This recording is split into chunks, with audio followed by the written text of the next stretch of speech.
Today's episode of Socially Democratic is presented to you by Dunn Street. Dunn Street is a progressive campaign agency that specialises in campaigning and community organising. We work with non-profit and community-based organisations, trade unions, progressive businesses and social democratic parties across the globe. Dunn Street develops community engagement and organising strategies to win campaigns both big and small, and we train engagement staff, volunteers and community organisers in leadership and power building. And if you want to create change in your community in 2023 or in 2024, then hit us up at dunstreet.com.au. Today's episode is also brought to you by Maurice Blackburn Lawyers. When you need legal support, it can feel super daunting. And that's why for over 100 years, Maurice Blackburn has been helping guide clients with their legal needs. They're here to help you when you need it the most, from workplace to medical injuries, class actions, occupational diseases, and wills and estates planning. As Australia's leading plaintiff law firm, they have the local knowledge and the national network with the experience that you can count on. To find out more, visit their website, mauriceblackburn.com.au. And finally, today's episode is brought to you by SwiftFox.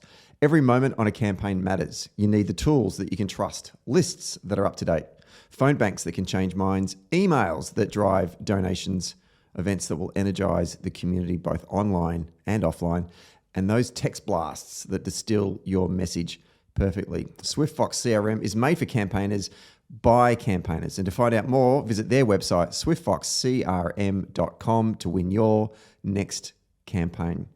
Hello and welcome to another episode of Socially Democratic, your weekly centre-left politics and organising podcast. It drops out every Friday. Apologies, we're a little bit late today. That dives into the progressive campaigns of the day and the people leading them from home and abroad. And the reason why we're a little bit late is there were elections on in the United States because it's the first Tuesday in November, and there are elections on every year in the United States. There's a whole bunch of small races. Virginia sort of House race and Senate race was on. There was a ballot initiative in Ohio, and there was a gubernatorial race in Kentucky. And so there's also been a whole heap of things that's been going on in US politics since we last spoke to our good friend Jonae Wartel, who is basically our Democratic campaign sort of podcast consultant that we have on the show all the time now. And we love Jonae. She was a former state director for the Georgia runoffs, and she's a Democratic consultant based in Washington, D.C. And she's going to join us today just to basically give us a bit of an update on what's going on in US politics since we last spoke to her. Last time we spoke to her, we actually were in D.C. In early September. So much has happened in such a short time. So looking forward to having a chat to Jonae about what's going on in US politics. Don't forget to subscribe to the podcast on Apple Podcasts, Spotify, and wherever you listen to your podcast. And when you're done listening to the show, give us 5 stars on Apple Podcast or leave us a lovely review. And for all the updates, follow Dunn Street on YouTube, Facebook, Twitter, Instagram, and LinkedIn. All right, let's get to today's episode.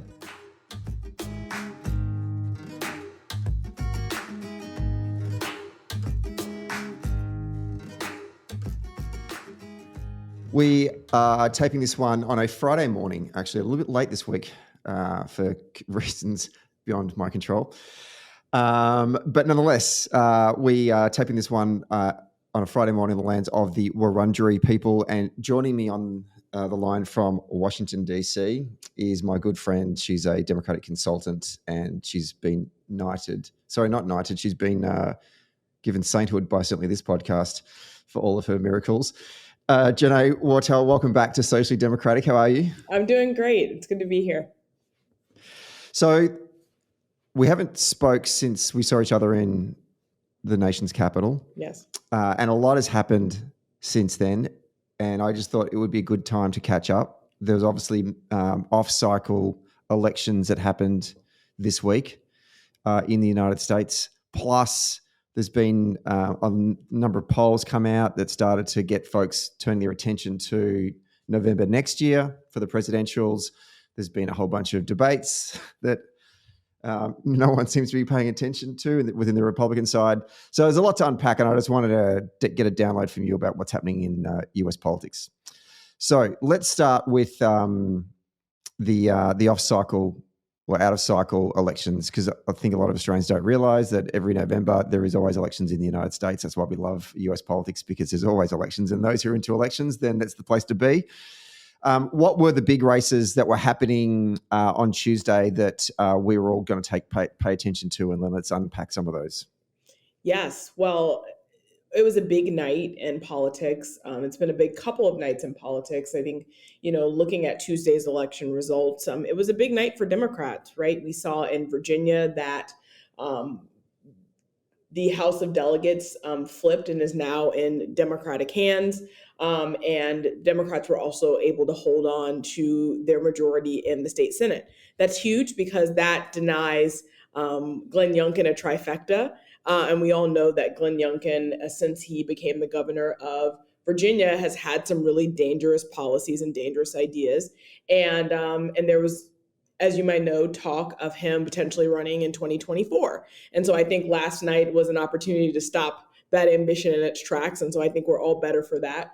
But broadly, I think it was really an election about what folks are thinking going into 2024, right? The great thing about Virginia elections being in 2023 and in years preceding a presidential election is that you're able to kind of see where folks' attitudes are on a lot of key issues. And so I think you saw voters reject extreme MAGA policies, extreme candidates, and say, no, let's course correct for the extremism that we see in our politics today. And so I think that's why you saw, while a lot of very close races across the Commonwealth, you saw that Democrats prevailed in next to all of them, which I think really sends a strong message for 2024.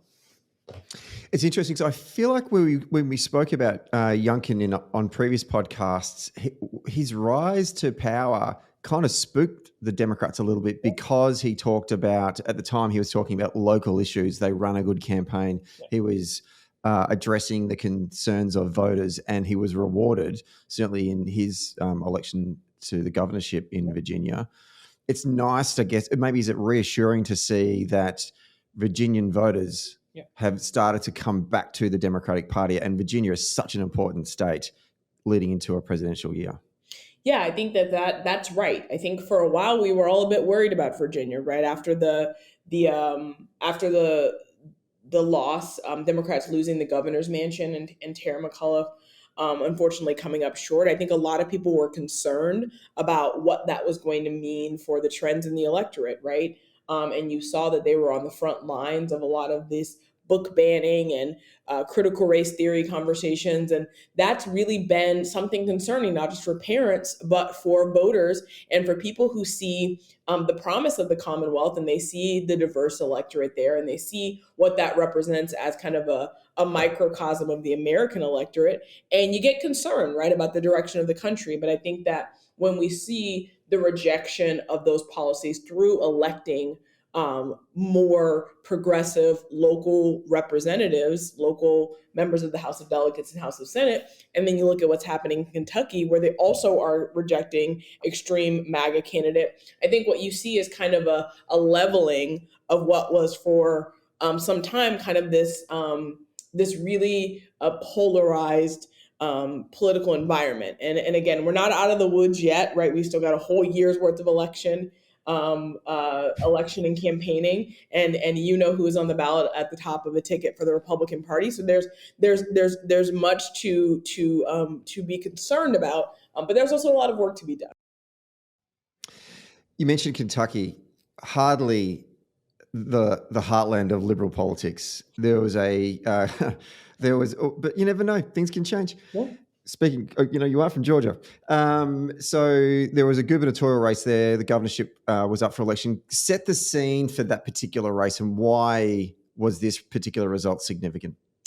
Yes, I think what's really important about the Commonwealth of Kentucky election is that you saw once again the rejection of extreme MAGA politician. This is someone, Daniel Cameron, who was the Republican nominee for governor, actively courted the support and endorsement of Donald Trump, played into the hand of a lot of extreme MAGA Republicans who were backing him. And I think when you contrast that with Governor Bashir, and you see that his focus was on moving the country forward, focusing on families, focusing on economic growth, focusing on things that we elect our politicians to do, from the state house to the governor's mansion, all the way to Congress. I think you just saw the contrast of reasonable, pragmatic leadership.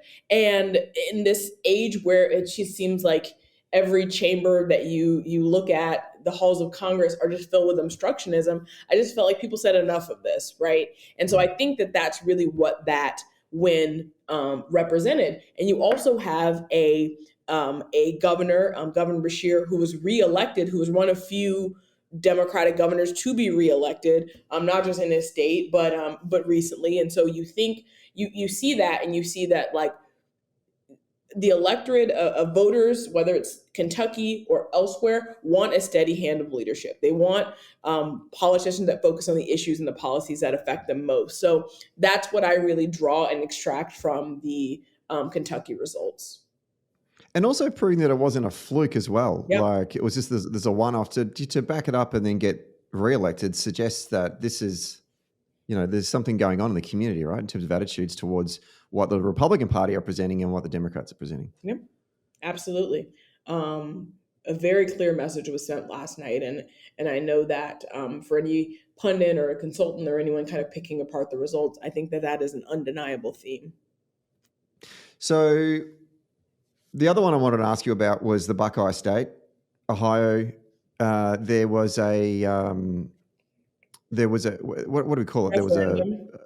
There was a referendum on for constitutional protection for abortion, and also to legalize cannabis recreational use, if I recall. Yeah, there was the ballot measure was first to protect the women's reproductive freedom in the state, and I know there was also cannabis on the ballot. I think the bigger story was probably the protection of reproductive freedoms, issue 1, as they call it, to give women that right, or protect that right, the constitutional right, was probably the most important lead story of that night out of Ohio. And the result there, and what do we draw from that in terms of thinking about this in terms of as an issue going into 2024? Yeah, I mean, abortion has been, at least recently, since the Dobbs decision, has been a losing issue for Republican candidates across the country. I mean, look at the midterm elections when abortion was clearly on the ballot and voters sent the message then, and that's why we did not see this red wave of Republicans regaining these seats, because they were on the wrong side of that issue and they couldn't get their messaging straight, right? And they still haven't, right? Fast forward a year, and you see that they don't have messaging that appeals to the Republican people, to the American people, despite having some popularity amongst a faction of their Republican base. And I think the reality of it is, when they're talking about these 15-week bans and things that Senator Scott was talking about on the debate stage, that position that has shown to be unpopular. And Republicans can continue to spin their polls or ride the wave of a slim part of the electorate that believes that. But the reality of it is, the majority of American people have spoken and have said resoundingly that reproductive freedom is something that mobilizes voters and that people care about and want to protect. And yet, Jonae, are they learning, they being the Republicans, are they learning the lesson from the midterms? Because I was reading yesterday that there are a number of ballot measures that focus specifically on this issue of reproductive rights going into 2024 across, red states, blue states, purple states. So this is a losing issue for them. They know it, well, you'd think they know that it's a losing issue for them, yet they're continuing to make this a central part of their platform. And I use platform loosely for the Republican Party, so I don't actually know what they stand for. But nonetheless, this is what they're talking about. Yeah. This is going to hurt them in 2024, right? It's kind of, it's a bit puzzling why they really haven't created a more popular and appealing message on their abortion stance and their reproductive freedom stance. And it doesn't sound like they're doing any message testing and focus groups that are benefiting them to any degree. And you even look at the debate stage the other night, and you see how they're continuing to talk about something that on the heels of the election night should be clear on Mm. how the American people are feeling about this issue. And so when they just continue to talk about this in ways that are unpopular and push unpopular opinions and policies, you have to wonder who's creating the strategy over there, right? Who's going back to the drawing board and say we've got to get a better message on abortion, otherwise we're going to lose the messaging war on reproductive freedom. Does this mean that? Does this mean that Ohio, as a state for the presidential race, is in play, though? Like, I mean, I kind of thought that we were starting to think that Ohio was something that you were not going to resource overly as a battleground state. But seeing this result, does that give Democrats some hope? Some hope, yes.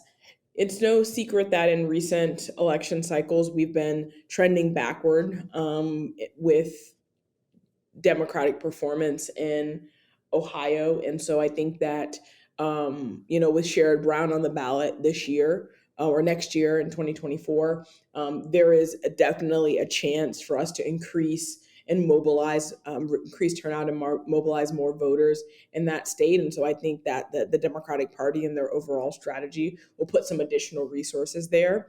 And I think this Tuesday's election results really showed for them that perhaps this is a state that we should reinvest in to see if we can run up the numbers. So we will see how this fares for the 2024 election cycle. All right. So I want to talk about President Biden in a moment, but before we do that, just sort of sum up what your key takeaways are when you think about this leading into November 2024. Like, you're a strategist. You're a very grounded kind of person, so I know you're not going to get overly excited or get overcook it, right? Yeah. Like maybe some of our friends on MSNBC do, who are literally laughing as the coverage was coming in the other day, which is hysterical. Just don't even hide their biases. But I mean, like, broadly speaking, what as a strategist, what are you going to draw from these results? And if you're sitting down with the president saying to him, okay, these are the positives and these are some of the things we need to be mindful of. Yes. Well, as I'm a Democratic strategist, and I know other strategists and pundits and organizers are going to take away from Tuesday night's results are the following. One, voters are going to continue to reject extreme MAGA politicians. As we saw in 2022 and again on Tuesday night, voters are tired of obstructionist politicians who have no vision for America, who have no vision for the state, stepping up to run and to ask for their vote. And so I think that we will continue to see a resounding rejection of these MAGA endorsed politicians and extreme policies. So I think that is a trend that will continue. We certainly need to continue fighting for every vote at the local level, all the way down, up and down the ballot. The second, I think, that is an important takeaway is organizing works.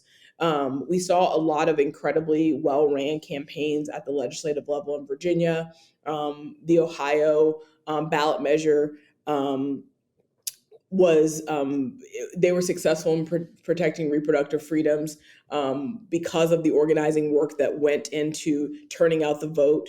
So I think number two, organizing works, has worked, will continue to work.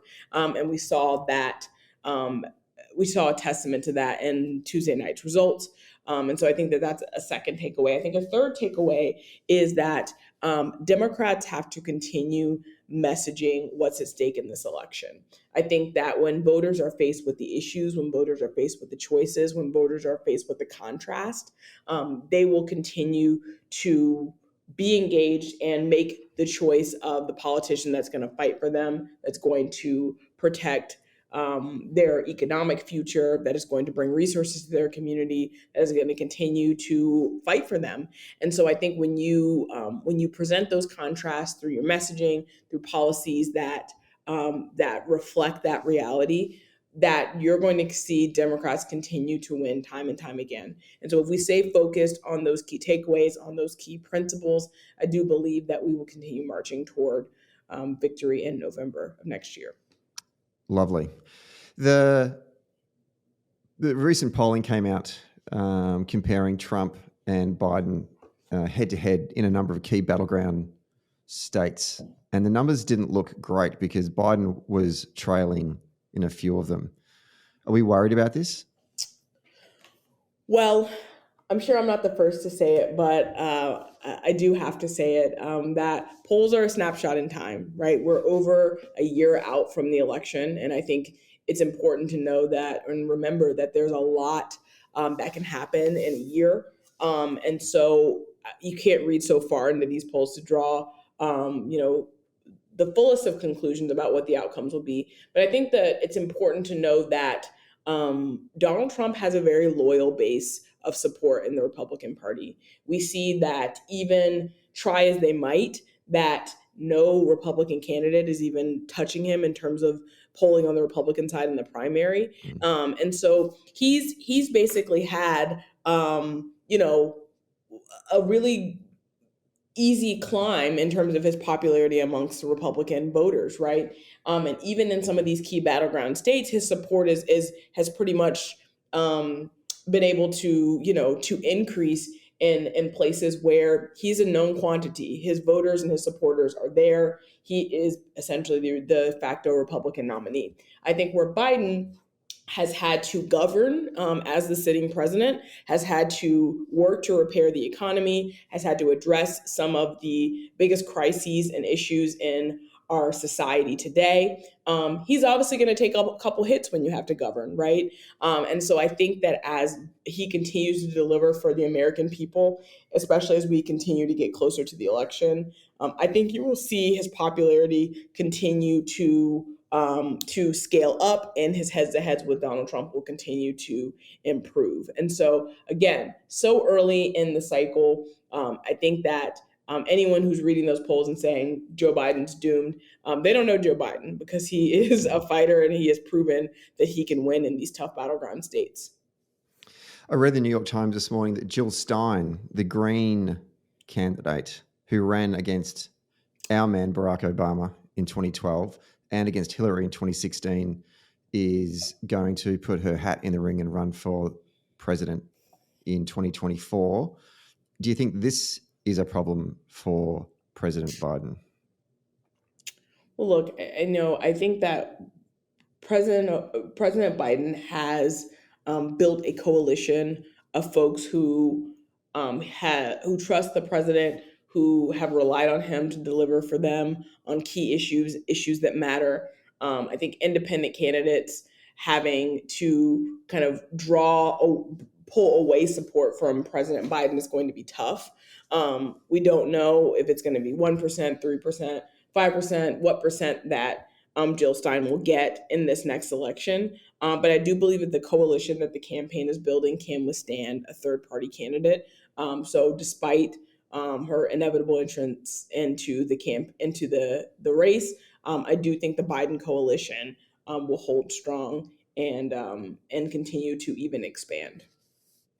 Conversely, though, Robert Kennedy of the Kennedys, and those of you who watch this podcast will know that we are obviously friends of the Kennedys because they are right behind me on my shoulder, is running. But I saw research maybe two or 3 weeks ago that actually they think that his candidacy is hurting Trump in terms of his numbers, that he's actually dragging votes away from Trump, which kind of makes sense because he's clearly crazy.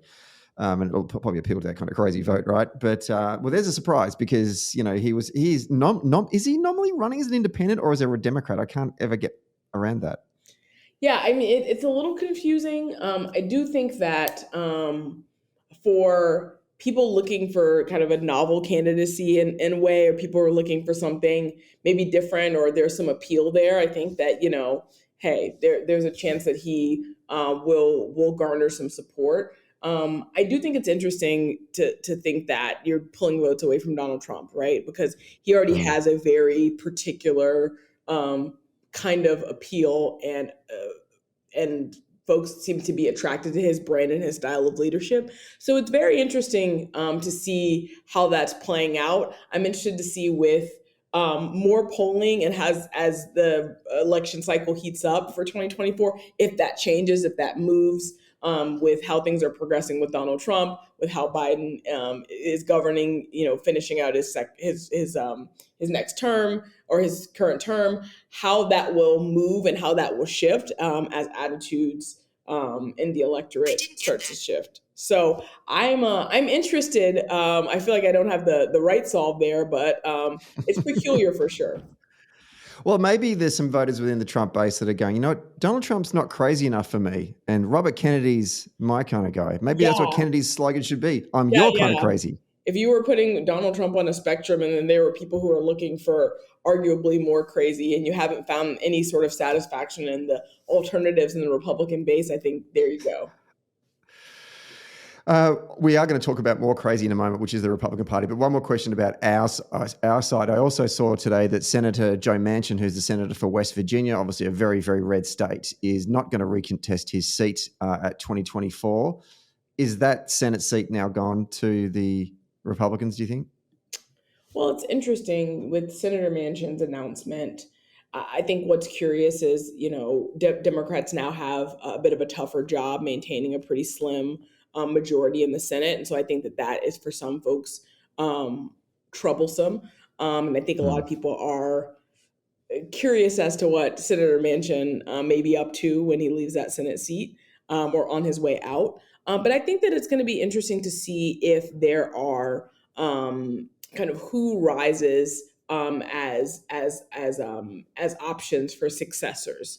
Because Joe Manchin has had for his entire tenure as a senator a very particular brand of politics that's very much rooted in West Virginia and their cultural and political ideology. But I do think that, there have been numerous moments where he's drawn the ire of his party on not voting with Democrats on key issues that mattered. We remember famously him blocking the ability to pass a For the People Act and people being very upset about that. And so I think that the reality of it is whoever comes into this leadership role, I'm very interested on if they are going to turn the page on this brand of leadership that we've known Joe Manchin for, and if that will in fact more greatly benefit Democrats who are trying to get stuff done in this next Congress. Let's take a quick break to talk about SwiftFox. Every moment on a campaign matters. You need the tools that you can trust. Lists that are up to date, absolutely. Phone banks that can change minds. Emails that drive donations, and events that will energize the community online and offline. And text blasts that distill your message perfectly. SwiftFox CRM is made for campaigners by campaigners. And to find out more, go to swiftfoxcrm.com to win your next campaign. Okay, let's get back to the show. I mean, do you have any insight into the Democratic infrastructure in West Virginia that can throw up a credible candidate that could go up against? I mean, it's a tough one, because when you have someone who's a bit interesting and distinct in his politics, as Joe Manchin is, it's like finding a more progressive successor, I think, will be difficult, right? Because he's built a coalition in West Virginia around people who perhaps like his moderate brand of politics, where he has not been in lockstep with the Democrats on a lot of key issues. And so I think for some people, they think, well, how could we elect a more progressive person for that seat? And if you'll recall, in his last reelection, he did have a primary challenger, and perhaps because they were not very well funded, they didn't pose a real threat or a real challenge. But it was arguably a considerably more progressive candidate, and they didn't do well. And so that was maybe perhaps a test on how a more progressive candidate will fare. So we will see. I think this will be a very, very interesting next chapter in West Virginia for that West Virginia Senate seat. Let's turn to the Republican Party.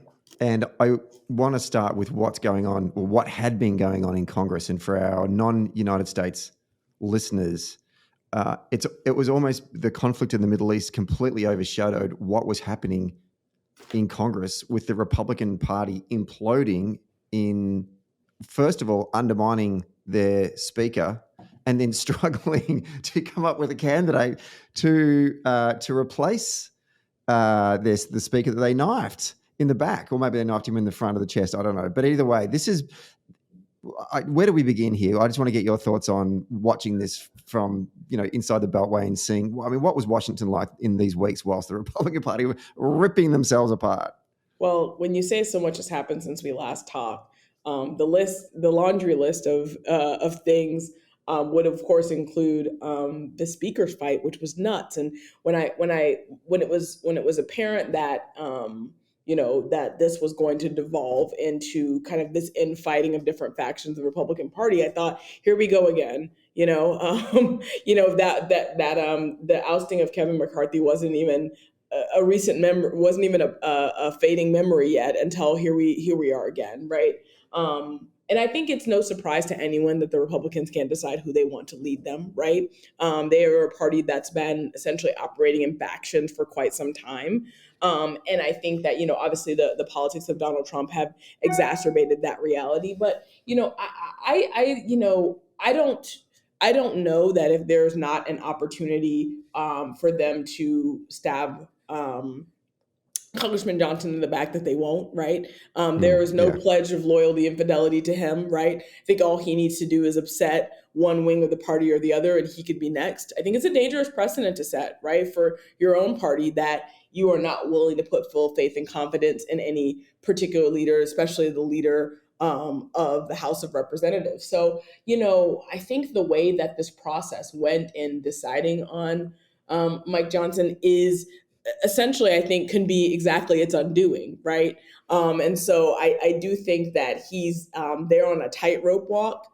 He's there on a very, very fragile thread. And so I think it remains to be seen if he's going to have enough political will and courage and support to help lead his party. But I'm not optimistic, frankly, just given what I've seen. I was interested in the tactics by the Democrats in the House of Representatives when former Speaker McCarthy was struggling for getting support within his own party. If the Democrats had sort of reached out and extended an olive branch to the more moderate, air quotes, wing of the Republican Party, which I don't think exists anymore, but what's left of it, well, let's call it, they're not even moderate. The moderates have now gone. Like they disappeared off the face of the earth. And so what you've left would have been the old conservatives, but they now appear moderate because the Freedom Caucus are just bananas. So anyway, so this McCarthy group, the more traditional conservatives within the Republican Party, extending an olive branch to them and saying, we'll save your hide, but in return, these are the concessions that we want, which would have caused an absolute schism within the Republican Party. And they didn't do that. And they said, no, a plague on your own house, and we're going to let you sort it out. And they've then spent sort of 4 weeks ripping themselves apart. I think in the end, it was the right strategy for the Democrats to do. So we're not going to own your problems. But early in the days, I kind of thought, well, wouldn't it be worthwhile doing that? Well, I just want to get your thoughts on that. If you're in that situation, how would you handle that? The reality of it is we've tried to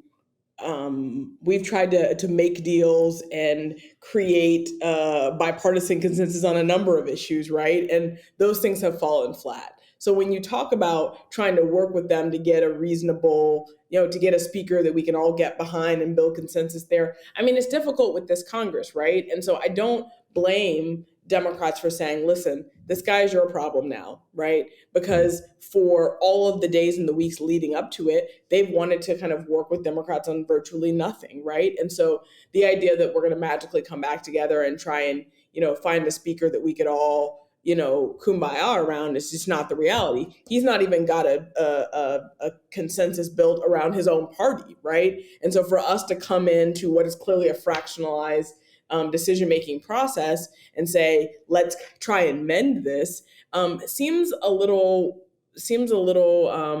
unrealistic. And so I think the reality of the matter is, they've got to pick a speaker that they can live with, and we've got to decide if we can live with that speaker, and then we got to move forward.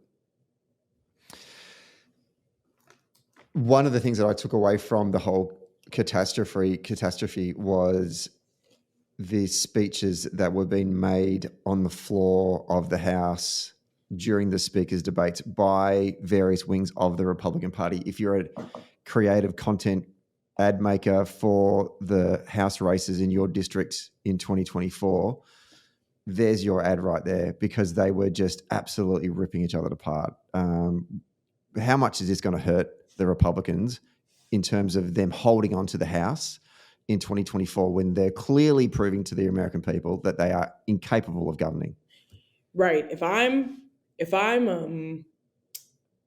a Democratic strategist right now, I'm buying up all the ad space and the keywords around the words dysfunction, chaos, and obstructionism, because I think we're just going to see more of the same here. And frankly, I mean, you know, the attacks that the right is always lobbing on Democrats is, look at them, they get nothing done, they can't move our party forward, they can't do this, they can't do that. And the reality of it is, like, you can't even elect a speaker. You can't even build consensus around a leader for your party. And so I think when we talk about who's getting things done, who's getting to work for the American people, who's doing the job that they're elected to do by being, members of Congress, I think you can point to the Republican Party and say, clearly they don't have their act together.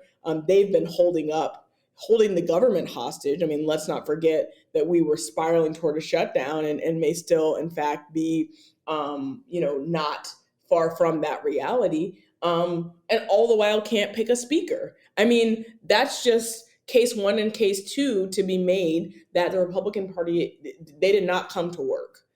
They did not come to deliver on behalf of the American people. And if I'm a Democratic strategist, that's what I'm talking about time after time after time. Now, again, we know that voters cannot just be motivated by being against something, by pointing at, the other party and saying, look at this dysfunction, vote for us, right? We know that that's not itself a winning message. But I think when that contrast is very clear, I think you win some votes. I think you win votes for people who agree with your policy, and you also win votes for people who are saying, like, this is enough. Enough is enough. I want sound leadership. I want, members who are going to get the job done, especially given all of the things that the American people are facing, not just domestically, but also abroad. The words of Bill Clinton, former President Bill Clinton, when he's talking about campaigning, make it about their lives, not about ours, and everything's going to be okay. The Republican Party are shitting on that campaign rule right now, because they are talking about themselves and themselves constantly. And if you're a voter, you'd be looking at this going, these people are not in it for anyone but themselves. Yep, that's true. Okay, let's talk. I want to talk about the GOP debates, this sideshow that's sort of happening that no one's really paying attention to, but I just want to acknowledge it and let people know that it is happening. Like, I equate it to, it's like the current GOP debates in which Donald Trump is not participating in is basically like watching college football teams that are not in the group of five, that are never going to make it to a national championship game. It's completely irrelevant. Like, they're having fun, they're throwing the ball around, they're having a competition, and that's great, but you're never going to play in the national championship. And so, ESPN don't show these games. Yeah. No one shows these games because they're not relevant to the national context. And I don't know why anyone's watching these debates, because none of them are going to beat Trump in the primaries when they come. None of them, even if you collectively got all of their polls together, it still doesn't get you to 50%. I don't even think it gets you to 40% right now. No. We talked about this last time we were on the show. Why? Why are they doing this? I mean, it's laughable, frankly. I mean, you're having this debate trying to talk about the issues when the person who is the winner, the gold medalist, is not even on the stage, right? It's this silver and bronze medal Olympics, right? And so, you just see them trying to punch each other in the face while not going after the presumptive nominee, mind you, because nobody there, I mean, there was maybe one line from Chris Christie, and he's been the only one who's been able to, I think, go after Trump head on. But then look where he's polling, right? And so he's not getting the most airtime, the most coverage, the most headlines. And so it really was just watching the B-list roster of the Republican Party just sidestepping Trump because they don't want to alienate his base, all while, trying to draw some distinction between them and other folks on the stage so they can maybe play second or third in Iowa, right? And so I think that when that's the display, what are you really offering your party, right? What are you offering the American people? What is that brand of the Republican Party that we're living in right now? And so I think that for a lot of voters, they're just kind of like, is this all there is? It's the presumptive nominee and then maybe these other choices, right? And so, Trump continuing to have a stranglehold on their party, and in fact mocking the debates, because he had a rally right down the street where he was then Literally down the street. mocking participation in the debate. He's making a mockery of their entire process, and all the while they're refusing to go after him. So everyone's fighting for second place in Iowa, and who knows who's going to get it. I mean, Ron DeSantis and Nikki Haley created some contrast between, I think they sparred the most over the course of the night. Tim Scott, absent his comments about the 15-week abortion ban, was virtually absent. Vivek Ramaswamy trying to latch onto anything he could latch onto, and then Chris Christie, landing a punch at Trump where he could get it, which wasn't very often. And so that's the wrap up. That's the collective display of the Republican Party. And so I don't know why anyone would want to watch that. I myself would prefer to have wasted fewer brain cells and just watch the digest. But it's not showing me much of anything because the nominee wasn't on the stage. My only two takeaways from the debate was the moment when Nikki Haley referred to Vivek Ramaswamy as "you're just scum," which was ouch. Yeah. And the other one was, correct me if I'm wrong, was it Chris Christie? But someone pointed out that Donald Trump promised the Republican Party when he first got elected that we're going to do so much winning, we're going to win, win, win, win, win. I think it was DeSantis that said that. Was it DeSantis that said that? He said we were going to win, and we're tired of losing. Great line. Right? Actually, a decent line. Trump is always famously saying it's going to be bigger than anything you've ever seen. We're going to win. We're going to win so big. And in fact, they're losing. They're losing big. And it's all because of him. And if there was a single person on that stage that had the courage to say, this is why we lost in 2022. This is why we lost in 2023. And you should be scared if you're a Republican that we're going to lose in 2024. That's the message.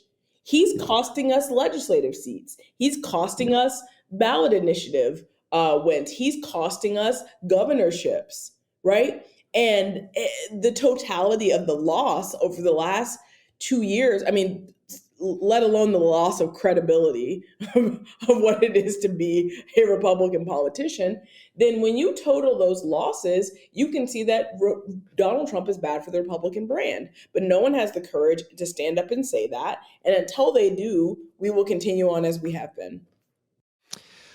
And that's the crucial question that the crucial point you raised there, Jonae, is like, no one has the courage. Where is the tipping point where you do find that courage? Yeah. When do you completely lose your party to Donald Trump? I mean, it is lost. It is his party right now. I don't deny that. But you're watching your own brand just get completely overrun by this sycophant. Yeah. You get to a point where you can no longer win any elections. Therefore, you can't implement your batshit right-wing crazy policies from opposition. You need to be in government. And if you're no longer doing the job, for me as a campaigner, I'd be going, enough. Enough. And I'd say to Nikki Haley and DeSantis and whatever, one of you got, we've got to pick one of us. Just one of us has to run. We have to have one candidate going into Iowa and New Hampshire. And let's just make a fist of it and see what happens, right? But none of them are going to do it because it's self-interest and all that kind of shit. But I just don't get it. I don't get it. Mm-hmm. I mean, what you described is the forecast for the Republican Party, right? And I think the reality of the matter is the biggest mistake that they made in 2016 was not stopping, in 2020 was not stopping, or 2016, was not stopping Trump in his tracks.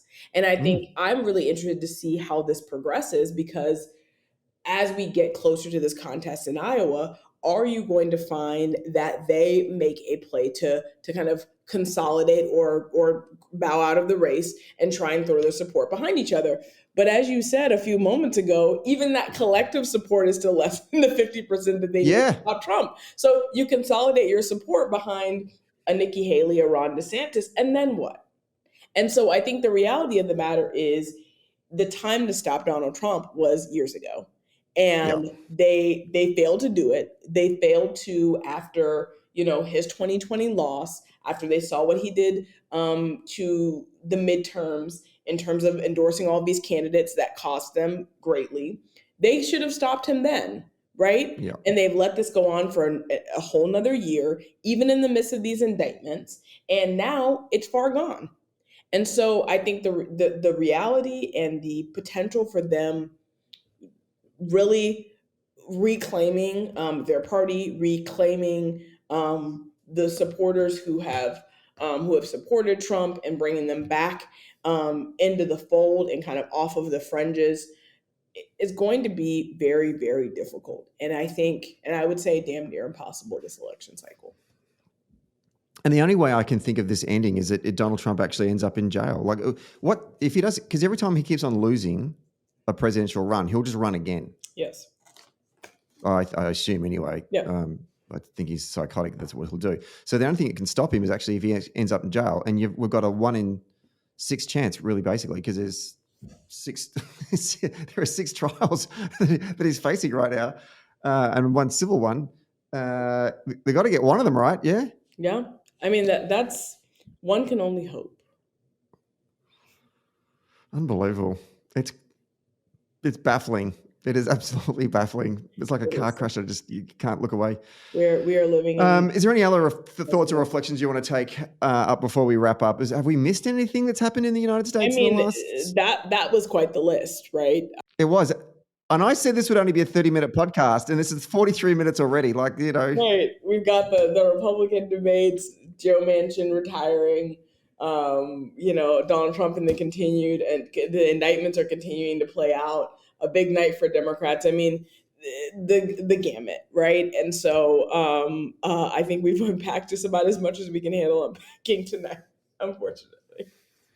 Well, I guess the next time we'll speak will be maybe after Iowa and New Hampshire. So we're looking at sort of like a... Can't wait to talk about who dropped out and who still doesn't have a shot. Yeah, I know. I haven't looked this week, but the New Hampshire Republican Party haven't actually announced the date for the New Hampshire primary. Has that been announced? Is that not weird, given that we are now in November and we don't know the date of a primary? I recall there being some conversations about what that date would be, but don't know for sure whether they've settled on one. That is odd. I think that is odd. The conspiratorial side of me wonders what something might be up there. But anyway, I'm sure it's just them just being disorganized. But anyway, so we've got Iowa's first, January, and then obviously New Hampshire's probably like a week after or 2 weeks after that. Mm-hmm. So let's catch up. I'm assuming we'll have a chat in February and see where the Republican Party lie then. Can't wait. Jonae, as always, it's wonderful to talk to you. Keep up the good work. Keep fighting the good fight, sister. And have a great Christmas and festive break, and we'll talk to you in late January. Thank you so much. Talk to you soon.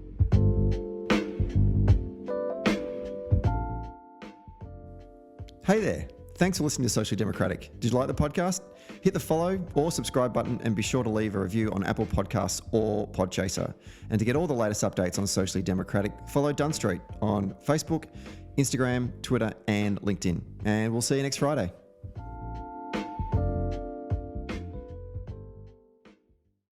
Today's episode of Socially Democratic was brought to you by Maurice Blackburn Lawyers. Maurice Blackburn Lawyers have spent more than a century paving the hard path to justice for everyday Australians, and they've helped over 500,000 Australians turn their situation around, and they know how the system works. Their experience and skills means that you'll get the best results possible. To find out more, go to their website, mauriceblackburn.com.au. Maurice Blackburn, experience you can count on. Socially Democratic was brought to you by SwiftFox. Every moment on a campaign matters. You need the tools that you can trust, lists that are up to date, phone banks that can change minds, emails that drive donations, events that will energize the community online and offline, and text blasts that distill your message perfectly. SwiftFox CRM is made for campaigners by campaigners. To find out more, go to swiftfoxcrm.com to win your next campaign.